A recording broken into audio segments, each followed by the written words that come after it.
ശക്തന്റെ തട്ടകം വർണ്ണക്കടലാക്കി തൃശൂർ പൂരം കുടമാറ്റം നടന്നു. ആലവട്ടത്തിനും വെഞ്ചാമരത്തിനുമൊപ്പം വ്യത്യസ്തതയാർന്ന നിറച്ചാർത്തുകളും തിരുവമ്പാടി പാറമേക്കാവ് ഭാഗങ്ങൾ പുറത്തെടുത്തു. അവസാന നിമിഷം വരെ രഹസ്യമായി സൂക്ഷിച്ച സ്പെഷ്യൽ കുടകൾ പൂരപ്രേമികൾക്ക് കൗതുക കാഴ്ചയായി. തെക്കോട്ടിറക്കം കഴിഞ്ഞ് ശക്തൻ തമ്പുരാനെ വണങ്ങിയതോടെ പാറമേക്കാവ് തിരുവമ്പാടി വിഭാഗങ്ങൾ അഭിമുഖമായി നിരന്നു. ഇതോടെ പൂരപ്പറമ്പിന് വർണ്ണചരിത പകർന്ന കുടമാറ്റത്തിന് തുടക്കമായി.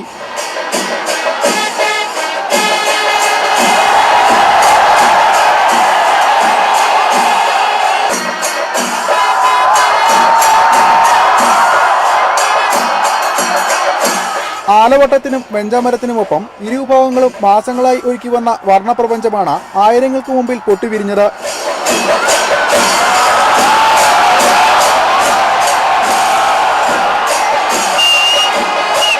കുടമാറ്റത്തിന്റെ വീറും വാശിയും അവസാന നിമിഷം വരെ പൂരപ്രേമികളിൽ ആവേശമുണർത്തി.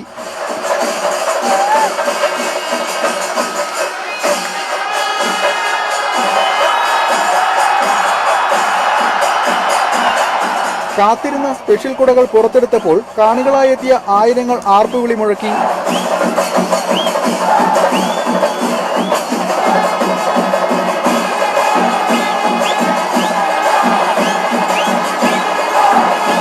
ആസ്വാദകരുടെ കണ്ണും മനവും നിറച്ചാണ് കുടമാറ്റത്തിന് തിരശീല വീണത്. ക്യാമറാമാൻ പി സലീമിനൊപ്പം CG ദിൽജിത്ത്. പാറമേക്കാവിന്റെ പൂരപ്പുറപ്പാട് വടക്കുംനാഥ ക്ഷേത്രത്തിലെത്തിയതോടെയാണ് പ്രസിദ്ധമായ ഇലഞ്ഞിത്തറ മേളത്തിന് പൂരനഗരിയിൽ തുടക്കമായത്.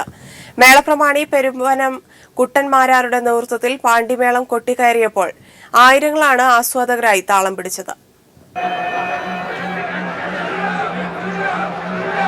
ഉച്ചയ്ക്ക് മുമ്പ് തന്നെ ക്ഷേത്ര പരിസരം മേളാസ്വാദകരെ കൊണ്ട് നിറഞ്ഞു കഴിഞ്ഞിരുന്നു. പാറമേക്കാവിന്റെ എഴുന്നള്ളത്തിനായി ഏവരും അക്ഷമയോടെയാണ് കാത്തിരുന്നത്.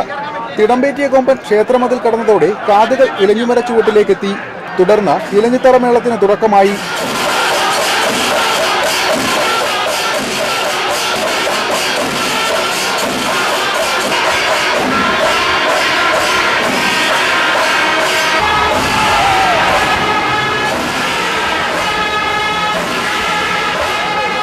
കത്തുന്ന ചൂടിലും അസുരതാളമായ പാണ്ടിമേളത്തിനൊത്ത് താളം പിടിച്ച ആയിരങ്ങൾ ആർപ്പുവിളി മുഴക്കി.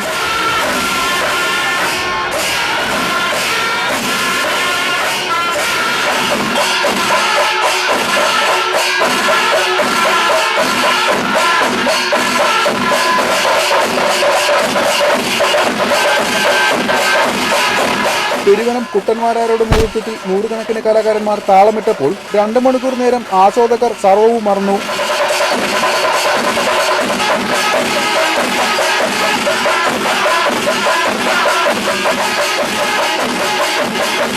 ക്യാമറാമാൻ പി സലീമിനൊപ്പം CG ദിൽജിത്ത്. കണ്ണൂർ മട്ടന്നൂരിലെ മാനന്തേരിയിൽ CPM പ്രവർത്തകർക്ക് നേരെ RSS ആക്രമണം. 4 CPM പ്രവർത്തകരെ വെട്ടി പരിക്കേൽപ്പിച്ചു. ഗുരുതരമായി പരിക്കേറ്റ സുരേഷ് ബാബുവിനെ വിദഗ്ധ ചികിത്സയ്ക്കായി മണിപ്പാൽ ആശുപത്രിയിലേക്ക് മാറ്റി. കഴിഞ്ഞ 2 ആഴ്ചയായി CPIM പ്രവർത്തകർക്ക് നേരെ ജില്ലയിൽ RSS ആക്രമണം വ്യാപകമാണ്. മട്ടന്നൂർ മാനന്തേരിയിൽ പുലർച്ചെ 1 മണിയോടെയാണ് CPIM പ്രവർത്തകർക്കു നേരെ ആക്രമണം നടന്നത്. വെട്ടേറ്റ് ഗുരുതരാവസ്ഥയിലായ CPIM പ്രവർത്തകൻ കാരായി സുരേഷ് ബാബുവിനെ മംഗലാപുരം തേജസ്വിനി ആശുപത്രിയിൽ പ്രവേശിപ്പിച്ചു. വെട്ടേറ്റ മറ്റ് 3 CPIM പ്രവർത്തകർ പുരുഷോത്തമൻ, ദിജേഷ്, മനോഹരൻ എന്നിവർ തലശ്ശേരി സഹകരണ ആശുപത്രിയിൽ ചികിത്സയിലാണ്. ജില്ലയിലെ സമാധാനാന്തരീക്ഷം തകർക്കാനുള്ള RSS ഉന്നതതല ഗൂഢാലോചനയുടെ ഭാഗമാണ് CPIMനു നേരെ നടക്കുന്ന ആക്രമണങ്ങളെന്ന് CPIM സംസ്ഥാന കമ്മിറ്റി അംഗം KK രാഗേഷ് പറഞ്ഞു. ധർമ്മടത്ത് റഹ്മത്ത് എന്ന് പറയുന്ന പഞ്ചായത്ത് അംഗം വിധവയാണ്. ആ സ്ത്രീ വിധവയായ റഹ്മത്തിന്റെ വീട്ടിൽ RSSകാർ ആക്രമണം നടത്തി. ചാവശ്ശേരിയിൽ അടുത്ത ദിവസമാണ് CPMന്റെ ഓഫീസിന് നേരെ ബോംബെറിഞ്ഞത്. അതുപോലെ തന്നെ വയത്തൂരിൽ വീട് കയറി സ്ത്രീകളെ ആക്രമിക്കുന്ന നിലയുണ്ടായി. എടക്കാട് CPMന്റെ ലോക്കൽ കമ്മിറ്റി അംഗത്തെ ആക്രമിച്ച് ബൈക്ക് കത്തിച്ച സംഭവം ഉണ്ടായി. അതിൻ്റെ എല്ലാം തുടർച്ചയായിട്ടാണ് ഇപ്പോഴും മാനന്തേരിയിൽ 4 CPM പ്രവർത്തകരെ അതിമാരകമായ വിധത്തിൽ വെട്ടി പരിക്കേൽപ്പിച്ചിട്ടുള്ളത്. ഒരാഴ്ച മുൻപാണ് വയത്തൂരിലും ധർമ്മടത്തും CPIM പ്രവർത്തകരുടെ വീടുകൾ കയറി ആക്രമണം നടത്തിയത്. ധർമ്മടം പഞ്ചായത്ത് അംഗത്തെയും മകളെയും ആക്രമിക്കുന്ന അവസ്ഥ വരെയുണ്ടായി. പോലീസിന്റെ നിഷ്ക്രിയത്വമാണ് തുടർച്ചയായിട്ടുള്ള അക്രമം നടത്തുന്നതിന് RSSന് പ്രചോദനമായി തീർന്നിട്ടുള്ളത്. RSSന് എല്ലാ പിന്തുണയും നൽകുക എന്ന UDFന്റെയും ഉമ്മൻചാണ്ടിയുടെയും ഭരണ നേതൃത്വത്തിന്റെയും തീരുമാനത്തിന്റെ ഭാഗമായിട്ടാണ്.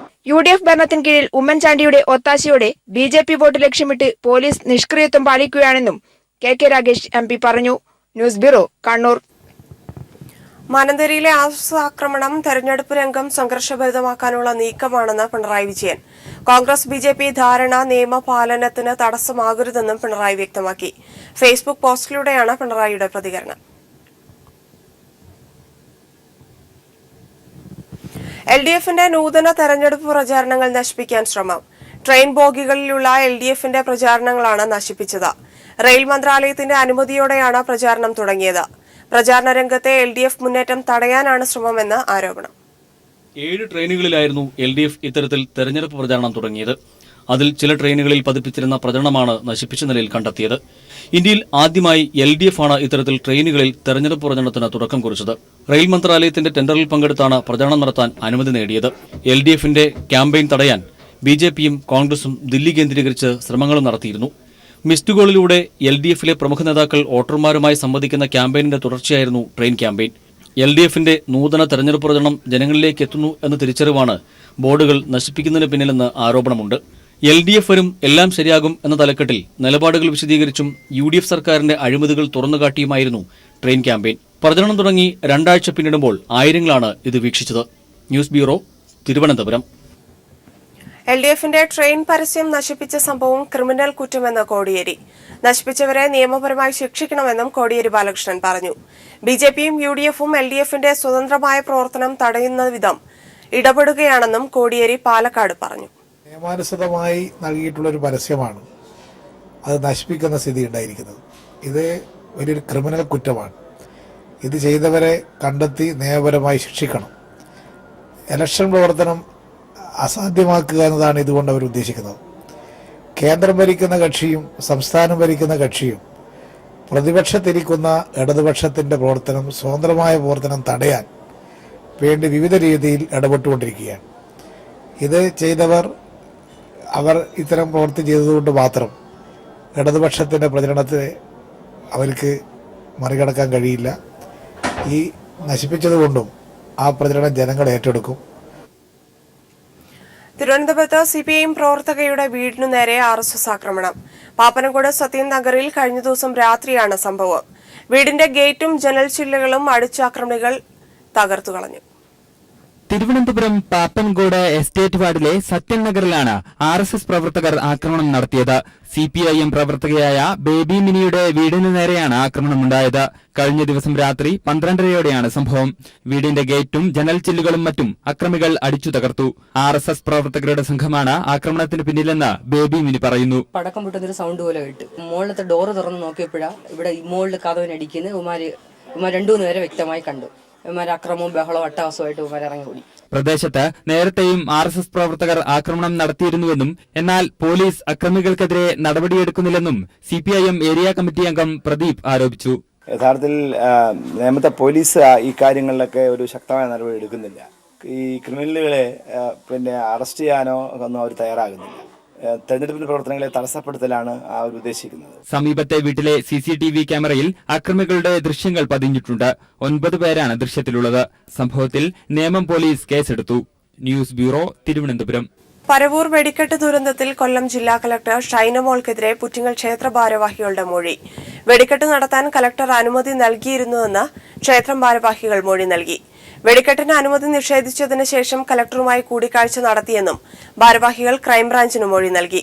മൊഴിയുടെ അടിസ്ഥാനത്തിൽ കലക്ടറുടെ ചേംബറിലെ സിസിടിവി ദൃശ്യങ്ങൾ ക്രൈംബ്രാഞ്ച് പരിശോധിക്കും. പരവൂർ വെടിക്കെട്ട് കരാറുകാരൻ കൃഷ്ണൻകുട്ടി വീണ്ടും പോലീസിനെ കബളിപ്പിച്ച് കടന്നു. കൊച്ചി സൌത്തിലെ ലോഡ്ജിൽ കൃഷ്ണൻകുട്ടിയും ഭാര്യ അനാക്കലിയും ഒളിവിൽ താമസിക്കുകയായിരുന്നു. അനാക്കലിയുടെ ചിത്രം കണ്ട് തിരിച്ചറിഞ്ഞ ലോഡ്ജ് ജീവനക്കാർ നൽകിയ വിവരത്തെ തുടർന്നാണ് ക്രൈംബ്രാഞ്ച് സംഘം ലോഡ്ജിലെത്തിയത്. എന്നാൽ പോലീസ് എത്തുന്നതിന് 10 മിനിറ്റ് മുമ്പ് ഇരുവരും കടന്നുകളഞ്ഞു. 2 ദിവസം മുമ്പാണ് ഇവർ ഈ ലോഡ്ജിലെത്തിയത്.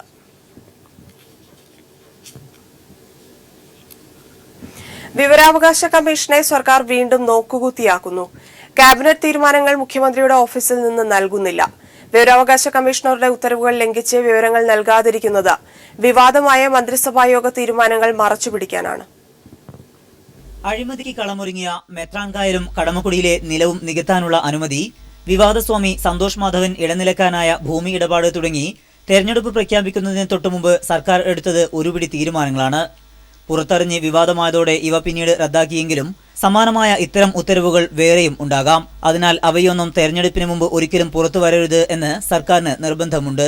അതുകൊണ്ട് തന്നെയാണ് 2015 സംസ്ഥാന വിവരാവകാശ കമ്മീഷണറായിരുന്ന MN ഗുണവർദ്ധനന്റെ ഉത്തരവ് ലംഘിച്ച് ക്യാബിനറ്റ് തീരുമാനങ്ങൾ സർക്കാർ നിഷേധിക്കുന്നത്. Advocate DB Binu. പൂർണ്ണമായും സുതാര്യമായി പ്രവർത്തിക്കുന്നു എന്ന് പറയുന്ന മുഖ്യമന്ത്രിയുടെ ഓഫീസ്, പക്ഷേ ക്യാബിനറ്റ് തീരുമാനങ്ങൾ പോലും ജനസമക്ഷം നൽകുന്നതിന് തയ്യാറാകുന്നില്ല എന്നാണ് ഈ രേഖകൾ വ്യക്തമാക്കുന്നത്.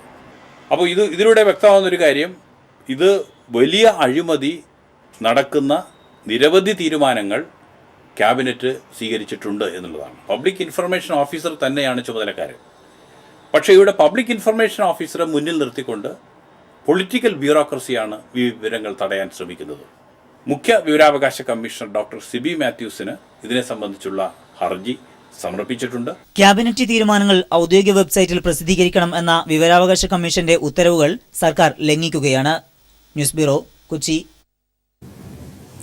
മൂന്നാർ ഭൂമി കയ്യേറ്റ കേസിലെ ഹൈക്കോടതി വിധിക്കെതിരെ സംസ്ഥാന സർക്കാർ സുപ്രീം കോടതിയെ സമീപിച്ചു. LDF സർക്കാരിന്റെ കാലത്തെ റിസോർട്ട് ഒഴിപ്പിക്കൽ നിയമവിരുദ്ധമാണെന്ന ഹൈക്കോടതി ഉത്തരവ് റദ്ദാക്കണമെന്നാവശ്യപ്പെട്ടാണ് സർക്കാർ അപ്പീൽ നൽകിയത്. റിസോർട്ടുകൾക്ക് നഷ്ടപരിഹാരം നൽകണമെന്ന ഉത്തരവ് സ്റ്റേ ചെയ്യണമെന്നും സംസ്ഥാന സർക്കാർ ആവശ്യപ്പെട്ടു. കഴിഞ്ഞ VS സർക്കാരിന്റെ കാലത്ത് മൂന്നാറിലെ cloud 9, Abad hotel, Munnar Woods എന്നീ റിസോർട്ടുകൾ ഏറ്റെടുക്കുകയും പൊളിച്ചു നീക്കുകയും ചെയ്തിരുന്നു. എന്നാൽ പ്രത്യേക ദൌത്യസംഘത്തിന്റെ ഈ നടപടി നിയമവിരുദ്ധമാണെന്നും സർക്കാർ ഏറ്റെടുത്ത ഭൂമി ഉടമസ്ഥർക്ക് തന്നെ തിരികെ നൽകണമെന്നും 2014 കേരള ഹൈക്കോടതി ഉത്തരവിട്ടു. ഇതിനെതിരെ സർക്കാർ നൽകിയ റിവ്യൂ ഹർജിയും പുനഃപരിശോധനാ ഹർജിയും ഹൈക്കോടതി തള്ളി. ഇതിനെ തുടർന്നാണ് VS സർക്കാരിന്റെ നടപടിക്കെതിരെയുള്ള ഹൈക്കോടതി ഉത്തരവിനെതിരെ സംസ്ഥാന സർക്കാർ സുപ്രീം കോടതിയെ സമീപിച്ചിരിക്കുന്നത്.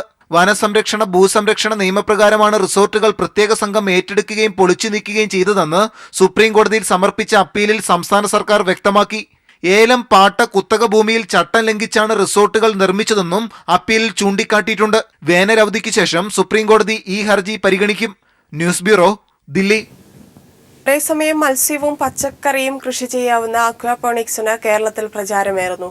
കൈരളി പീപ്പിൾ ടിവിയുടെ കതിർ അവാർഡ് ജേതാവായ PT ആന്റണിയുടെ അക്വാപോണിക്സ് ഫാം കർഷകർക്ക് മാതൃകയാവുകയാണ്. ഒരേ സമയം മത്സ്യവും പച്ചക്കറിയും കൃഷി ചെയ്യാമെന്നതാണ് അക്വാപോണിക്സിന്റെ പ്രത്യേകത. കാലാവസ്ഥയിലെ മാറ്റങ്ങൾ അക്വാപോണിക്സിനെ സ്വാധീനിക്കില്ല. കൃഷിക്ക് അധികം സ്ഥലവും ആവശ്യമില്ല. കൈരളി പീപ്പിൾ ടിവിയുടെ കതിർ അവാർഡിന് അർഹനായ മാള സ്വദേശി PT ആന്റണി അക്വാപോണിക്സിലൂടെ വൻ നേട്ടം കൊയ്തതാണ് ഇപ്പോൾ ഈ മേഖലയിലേക്ക് കർഷകരെ ആകർഷിക്കുന്നത്. ഈ 1/4 സെന്റ് സ്ഥലത്ത് നമ്മളൊരു 2250 മത്സ്യങ്ങളെ ഗിഫ്റ്റ് തിലാപ്പിയുടെ കുഞ്ഞുങ്ങളെ ഒന്നൊന്ന് സേവിക്കും. അതിപ്പോൾ നമുക്ക് ഒന്നിച്ചില്ലാനും ടൺ ഒരു 1018 കിലോ 1150 കിലോത്തോളം നമുക്ക് വിളവെടുക്കാൻ പറ്റും. നമ്മൾ മീൻ മാത്രം തീറ്റ കൊടുക്കണുള്ളെങ്കിലും ഈ വെള്ളത്തിലുള്ള എല്ലാ ന്യൂട്രിയൻസും ചെടിക്ക് എടുക്കാൻ പറ്റും. അപ്പോൾ അത് ബാക്ടീരിയകളുടെ പ്രവർത്തന ഫലമായിട്ട് അമോണിയനെ നൈട്രേറ്റ് ആക്കി ചെടി ഉപയോഗപ്പെടുത്തുന്നുണ്ട്. അതുകൊണ്ടാണ് നല്ല വളർച്ച കിട്ടുന്നത്. അക്വാപോണിക്സിന്റെ സാധ്യതകൾ വളരെ വലുതാണെങ്കിലും കർഷകർ തുടക്കത്തിൽ വൻതുക ചെലവഴിക്കേണ്ടി വരും. ഇതുകൂടാതെ വൈദ്യുതി ബില്ലും ഉയരും.